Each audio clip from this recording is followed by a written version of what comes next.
Well, I'm supposed to be the only black guy at this party.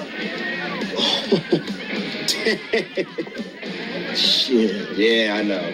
It's whack. Well. All right, boys. What do we say, huh? I mean, definitely a few strokes. Definitely a few strokes as far as I'm concerned. I mean, some of y'all may be, hey, I ain't pulling out of shit or something. Because she has some very, very pretty eyes. But as you'll see, those eyes, as I can almost guarantee, without the course of this video, though I will hit a still where those eyes will make you jump back and say, oh no. So, what do we have on deck for today? Well, on the screen, it's completely disingenuous to suggest that black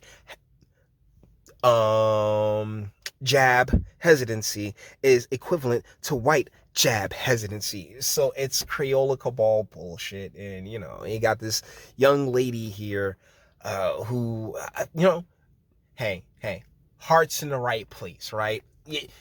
And honestly, if your heart was really in the right place, I mean, get out your boy. But either way, let's get into this.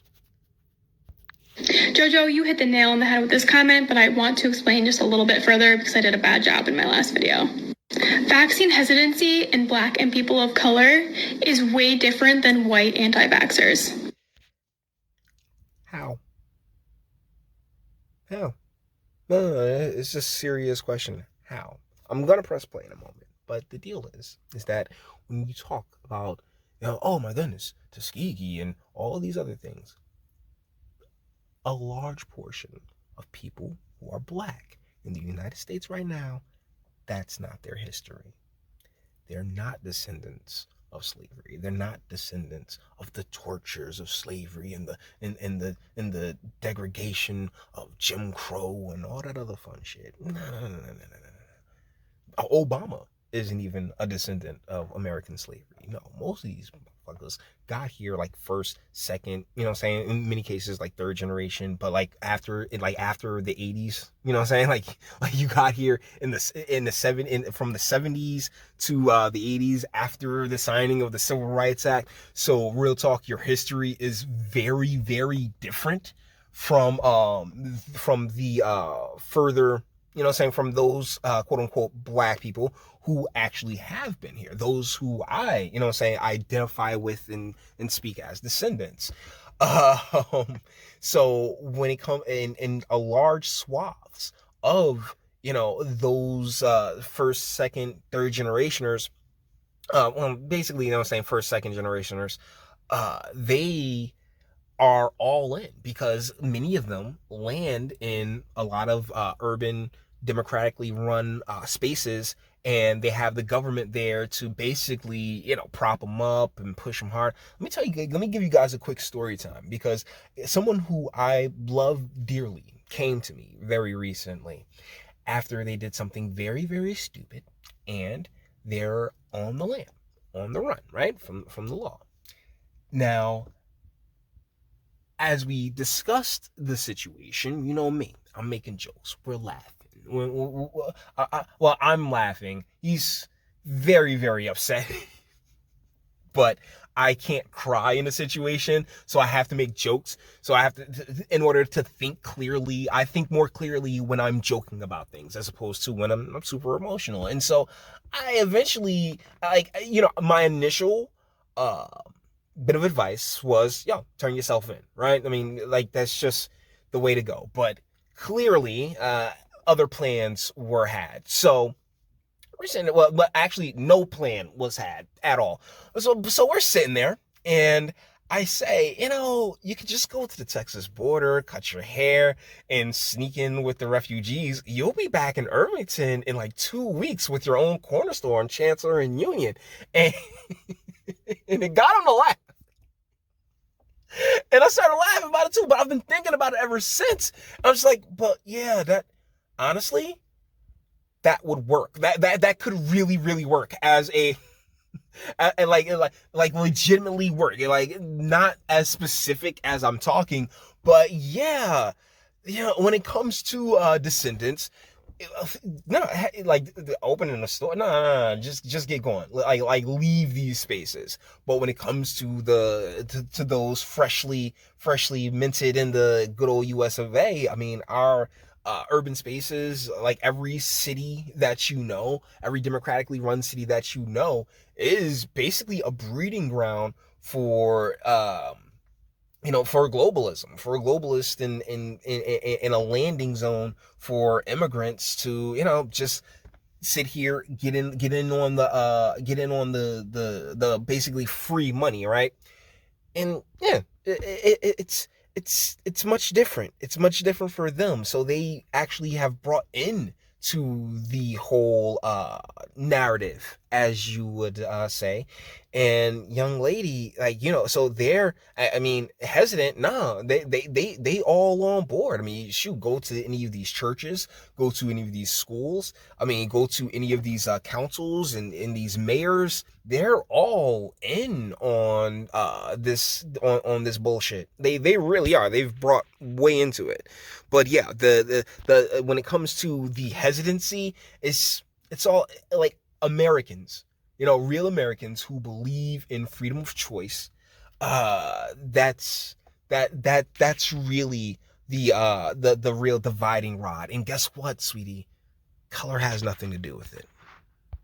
For Black and people of color, that vaccine hesitancy is rooted in valid fear.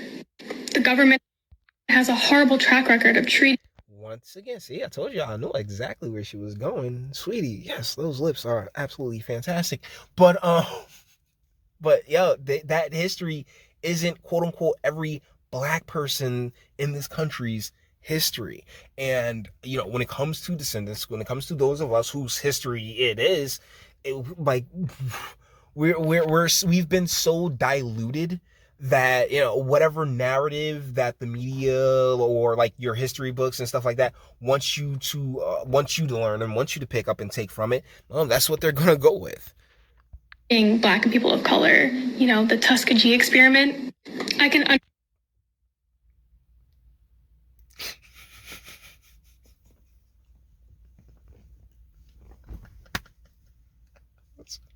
Let's hear that again. Hold on. I think, boom, there we go. As far as like, a little bit of the crazy eyes. But what was that, sweetie? Being Black and people of color, the Tuskegee experiment. The Tuskegee? Tuskegee, sweetie? The Tuskegee? Oh, God, girl. You are lucky you're kind of hot. Yeah. You are lucky you are kind of hot. I can understand vaccine hesitancy and sympathize with that. However, for white anti-vaxxers, their reasons are rooted in willful ignorance and Wow. Oh my God. So, if you're Black, hey, yeah, I get it. I appreciate it. I'm sure it's all fine. I completely understand. Hey, honkies, how about stop being stupid? Yo, what? This chick. Oh my goodness, this chick, y'all. That like, you see that, like, that turn was pretty smooth. Hold on, she's just all sweet. Hold on, she's all sweet. However, for white anti-vaxxers, their reasons are rooted in willful ignorance and selfishness. Oh my goodness. Oh, guys, ladies, as much as I love you, not boys, ladies, as much as I love you, I really do. I mean, even her, like, yo, I mean, if you really want to help, a Black descendant American, I have a lap you can sit on. Okay, that's how you can help. I mean, I ain't gonna put a baby in her because, like, yikes. But as far as strokes go, yeah, definitely. But the deal is that, like, it's not like, it is really a matter of freedom. Like, you do not have to place a Creole, because what it does is create that it's just another donut, right? It's just another circle. It's just more circular logic because, as us all being quote unquote equal, right? Us all being equal, it should, what I'm saying? Like, it's honestly just your right if you want to or if you don't. It's none of my business. I don't care. I look at it the same way I look at the whole alphabetical thing, where it's like, it's none of my business. I don't. Are you a good person? Are you a decent person? Can we have a couple of laughs together? Can we talk? Can we chill? Can we relax? I mean, can you not be a miserable dick? Like, if that's the case, I don't give a damn what you do. It's all on you. You know what I'm saying? Yes. The two are not comparable at all. Golly. She's lucky she's good looking. She really is. So, boys, with that being said, we're going to bring this one to an end. All the internet stuff. If you like it, toss it a like. Dislike, go ahead, do that too. Nobody's scared of you. Sub if you enjoy my fantastic voice. You want to get videos like this every single day. Share because sharing is caring. And YouTube and Bitchute and like are the biggest fans of your boy over here for very obvious reasons. Bang the bell for notifications. Get something from the Teespring. Also, check me out on Odyssey. Links in the description. Actually, go in the description box and do damage and speak. Let me know what you guys think in the comments. Sweetie. You're right. It's not comparable at all.